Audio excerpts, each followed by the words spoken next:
গোলাপ ফুল, আমরা কিন্তু শতভাগ মানুষ গোলাপ ফুল পছন্দ করি বা পছন্দ করতে বাধ্য হয়, কারণ ফুল এমন একটা জিনিস, গোলাপ ফুলকে আমরা কিন্তু ভালোবাসি না খুবই কম। কিন্তু খুব অদ্ভুত বিষয় তাই না, যে গোলাপ ফুল দিয়ে কিছু না কিন্তু অনেক চকচকে, দেখতে সুন্দর এবং টুকটুকে লাল।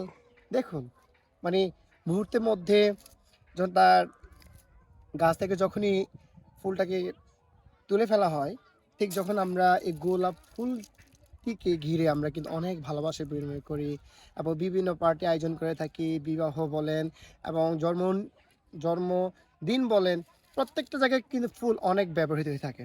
সো এই গোলাপ ফুল দেখেন, মানে দেখুন খুব অদ্ভুত বিষয় যে গোলাপ ফুল শুকিয়ে গেছে এবং আহ, শেষ পর্যন্ত কিন্তু এটা কোনো যোগ্য না, এটা ফেলে দেওয়ার ছাড়া কোনো আর কাজে আসবে না।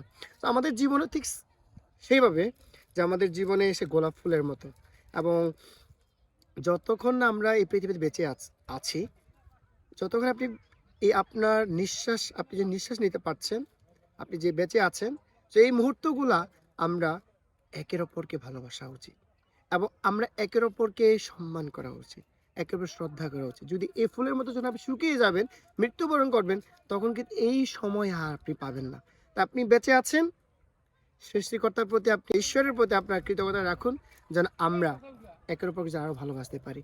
তো সুন্দর পৃথিবী অনেক সুন্দর হয়ে উঠুক এবং এই গোলাপ ফুলের ঝরে যাওয়ার মতো যেন আমাদের জীবনে যেন না হয়। তা আপনি যতক্ষণ বেঁচে আছেন, আমরা একের অপরকে আরও বেশি করে ভালোবাসবো, সম্মান করব, শ্রদ্ধা করব, একের অপরকে যত্ন নিব। সো গাইস, সবাই ভালো থাকবেন এবং এই গোলাপ ফুলের শুকনায় আপনাকে শুভেচ্ছা জানাচ্ছি।